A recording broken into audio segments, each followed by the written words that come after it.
Welcome friends. Raja Rani இன்னைக்கு எபிசோட்ல வந்த இன்ட்ரெஸ்டிங்கான சீன்ஸ் பத்தி பார்க்கலாம். சந்தியா ஒரு மீட்டிங் போறதுக்காக சென்னை கிளம்பிட்டு இருக்கிறாங்க. அத்தைட்ட இதை பத்தி சொல்லிட்டேங்க அப்படின்னு சொல்றாங்க.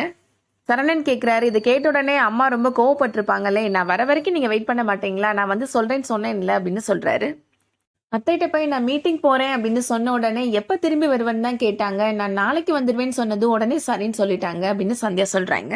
நான் ட்ரைனிங் போனப்பெல்லாம் மாசக்கணக்கில் அங்கே தங்கினேன்ல, அந்த மாதிரி நினச்சிட்டாங்க அத்தை அப்படின்னு சொல்கிறாங்க. ஜெஸ்ஸி வேற வீட்டில் இல்லை, அதனால தான் நானும் ஊருக்கு போகிறேன்னு சொன்னதும் அத்தை கொஞ்சம் பதட்டமாயிட்டாங்க அப்படின்னு சொல்கிறாங்க. இந்த மாதிரி நேரங்களில் தான் அவங்க என் மேலே எவ்வளோ அன்பு வச்சிருக்கிறாங்கன்னு எனக்கு புரியுது அப்படின்னு சொல்கிறாங்க சந்தியா. சரவணன் இப்போ சந்தியா வாங்கி கொடுத்த ஷர்ட்டை போட்டிருக்கிறாரு. என்ன உங்கள் பொண்டாட்டி வாங்கி கொடுத்த ஷர்ட் போட்டிருக்க மாதிரி தெரியுது அப்படின்னு கேட்குறாங்க. ஃப்ரெண்டு கல்யாணத்துக்காக சங்கரன் கோயில் வரைக்கும் போக வேண்டியது இருக்குங்க, அதனால தான் இந்த ஷர்ட் போட்டிருக்கிறேன் அப்படின்னு சொல்கிறாரு. ஓ, அப்ப கல்யாணத்துக்கு போறதுக்காக மட்டும்தான் இந்த ஷர்ட்டை போட்டிருக்கிறீங்க அப்படின்னு கேக்குறாங்க சந்தியா. அம்மா மட்டும் மருமக மேல வச்சிருக்கிற அன்பை சொல்லாமலே புரிஞ்சுக்கிறீங்க, நான் மட்டும் வாயை திறந்து சொல்லணுமா அப்படின்னு கேக்குறாரு சரவணன். நீங்களும் ஊருக்கு போறீங்க, நாளைக்கு தான் வருவீங்க, இந்த ஷர்ட்டை போட்டிருந்தா நீங்க என் பக்கத்துல இருக்கிற மாதிரி எனக்கு தோணும் அப்படின்னு சொல்றாரு சரவணன். இதெல்லாம் கொஞ்சம் எக்ஸ்ட்ரா பிட்டு மாதிரி உங்களுக்கே தெரியல அப்படின்னு கேக்குறாங்க சந்தியா. இருந்தாலும் நீங்க இப்படி பேசுறதுதான் எனக்கு பிடிச்சிருக்கு அப்படின்னு சொல்றாங்க. அடுத்ததா பார்வதிட்ட பாஸ்கரன் சொல்றாரு, நம்ம பேசாம நம்ம வீட்டுக்கே போயிடலாமா அப்படின்னு கேக்குறாரு. இல்லைங்க, நம்ம இந்த வீட்டுல இருக்கிற வரைக்கும் தான் நமக்கு சேஃப்டி, அதனாலதான் விக்கி பயந்து போய் வராம இருக்கிறான் அப்படின்னு சொல்றாங்க. சந்தியானிய நம்ம ஸ்டேஷன்ல பார்த்து இந்த விஷயத்த பத்தி பேசிடலாங்க அப்படின்னு சொல்லிட்டு இருக்கிறாங்க. அந்த டைம்ல இப்போ சிவகாமியுமே அங்க வராங்க. என்ன பார்வதி, உன்னோட முகமே சரியில்லை, ரொம்ப வாடி போய் இருக்கிற, ஏதாவது உனக்கும் பிரச்சனையா அப்படின்னு கேக்குறாங்க சிவகாமி. இல்லத்தா, அவ இந்த வீட்டுல நடந்த பிரச்சனையை சொல்லிதான் புலம்பிட்டு இருந்தா அப்படின்னு பாஸ்கரன் சமாளிச்சிடுறாரு. சரவணன் அப்பா சொல்றாரு, நான் ஒரு ஃபங்க்ஷனுக்கு போயிட்டு வந்துடுறேன் அப்படின்னு சொல்றாரு. சரவணன் வரட்டுங்க, அவன் வந்ததுக்கு அப்புறம் அவங்கள போய் பைக்ல போய் விட்டுருவான்ல அப்படின்னு சொல்லிட்டு இருக்கிறாங்க சிவகாமி. பாஸ்கரன் சொல்றாரு, பரவாயில்ல, நானே போய் மாமாவை டிராப் பண்ணிடுறேன் அப்படின்னு சொல்றாரு. அடுத்ததா சிவகாமி, இப்போ நான் கோவிலுக்கு போறேன், நீயும் வரையா பார்வதி அப்படின்னு கூப்பிடுறாங்க. இல்லம்மா, எனக்கு தலைவலியா இருக்கு, நான் ரெஸ்ட் எடுக்கிறேன் அப்படின்னு சொல்லிடுறாங்க பார்வதி. சிவகாமி இப்போ கோவிலுக்கு கிளம்பி போயிடுறாங்க. பாஸ்கரன் மொபைலுக்கு இப்போ பார்வதி கால் பண்றாங்க. ஏங்க எங்கெங்க போனீங்க, எப்போங்க வருவீங்க அப்படின்னு கேக்குறாங்க. விக்கி இப்போ அந்த போன் அட்டன் பண்ணி பேசுறான். நீ இப்படி ஏங்க எங்கன்னு பேசுறப்ப கேட்கறதுக்கு எவ்வளவு நல்லா இருக்கு தெரியுமா அப்படின்னு சொல்றான். கரெக்டான நம்பருக்கு தான் கால் பண்ணிருக்கிறோமா அப்படின்னு சொல்லிட்டு பார்வதி மொபைல பாக்குறாங்க. விக்கி சொல்றான், என்ன பார்வதி, நம்பரை மாத்தி போட்டோன்னு நினைக்கிறியா, நீ கரெக்டா உன் புருஷனுக்கு தான் கால் பண்ணிருக்கிற அப்படின்னு சொல்றான். அவர் மொபைல் உங்கைக்கு எப்படி வந்துச்சு அப்படின்னு கேக்குறாங்க பார்வதி. அவர் எங்க இருக்கிறாரு அப்படின்னு கேக்குறாங்க பார்வதி. உன் புருஷன் மொபைல தூக்குறப்ப அவனே சேர்த்து தூக்கியாச்சு அப்படின்னு சொல்றான் விக்கி.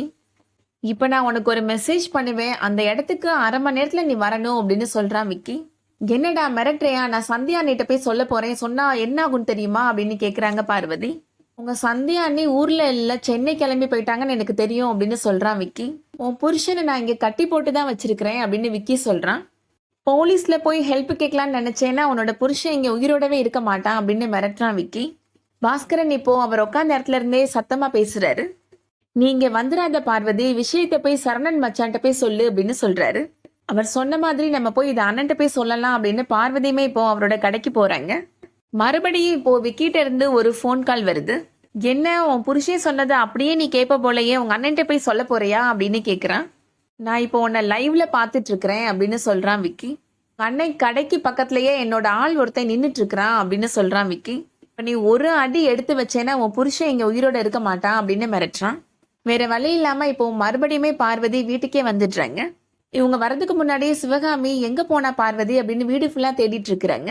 வேலை கொல்லப்புறத்துல இருப்பாளோ அப்படின்னு சொல்லிட்டு அங்க போய் தேடுறாங்க. அதுக்குள்ளேயே இப்போ பார்வதி அவங்க ரூமுக்கு வராங்க. இப்ப என்ன பண்றது அப்படின்னு யோசிக்கிறாங்க. விக்கி சொன்ன இடத்துக்கு போயிட வேண்டியதான் அப்படின்னு முடிவு பண்ணி வேகமா வீட்டுல இருந்து போறாங்க. இப்போ பார்வதி போறத சிவகாமி பாக்குறாங்க. எங்க அவசரமா இவ கிளம்பி போறா அப்படின்னு யோசிக்கிறாங்க. விக்கி பாஸ்கரன்ட்ட கையில ஒரு காயினை வச்சுட்டு, உனக்கு தலை வேணுமா இல்ல பூ வேணுமா அப்படின்னு கேக்குறான். தலை விழுந்தா இங்க பார்வதி வருவா, பூ விழுந்தாலும் அவ இங்கதான் வருவா அப்படின்னு சொல்லி சிரிக்கிறான். நான் உன் காதுல பூ சுத்த தானே போறேன், அப்ப உனக்கு பூ எனக்கு தலை, ஏன்னா நான் தானே இங்க தலை அப்படின்னு சொல்றான். கேட்ட உடனே பாஸ்கரன் சிரிக்கிறாரு. என்ன நக்கலா சிரிக்கிறடா அப்படின்னு கேக்குறான் விக்கி. தலை இல்லடா, நீ தருதல அப்படின்னு சொல்லி சிரிக்கிறாரு. கண்டிப்பா இங்க பார்வதி வரமாட்டா அப்படின்னு சொல்லிட்டு இருக்கிறாரு. அந்த டைம்ல கரெக்டா பார்வதியுமே அந்த இடத்துக்கு வந்துடுறாங்க. பாஸ்கர் அப்படின்னு கத்துறாங்க. ஏ பாஸ்கர், அக்கட சூடு அப்படின்னு சொல்லிட்டு விக்கி சிரிக்கிறான். இங்க ஏன் வந்த பார்வதி, இங்க இருந்து கிளம்பு அப்படின்னு பாஸ்கரன் சொல்லிட்டு இருக்கிறாரு. உங்களை அவன் ஏதாவது பண்ணிடுவான் அப்படின்னு சொல்லிட்டு பார்வதி பதட்டமா பேசுறாங்க. அதெல்லாம் எதுவும் பண்ண மாட்டான், நீ கிளம்பு இங்க இருந்து அப்படின்னு சொல்றாரு பாஸ்கர். நான் தான் இங்க வராத சரவணன் மச்சாட்ட சொல்லுன்னு சொன்னேன்ல, நீ கிளம்பு அப்படின்னு சொல்லிட்டு இருக்கிறாரு. பார்வதி அந்த இடத்த விட்டு போகாம அங்கேயே நின்னுட்டு இருக்கிறாங்க. அதை பார்த்த உடனே விக்கி சிரிக்கிறான்.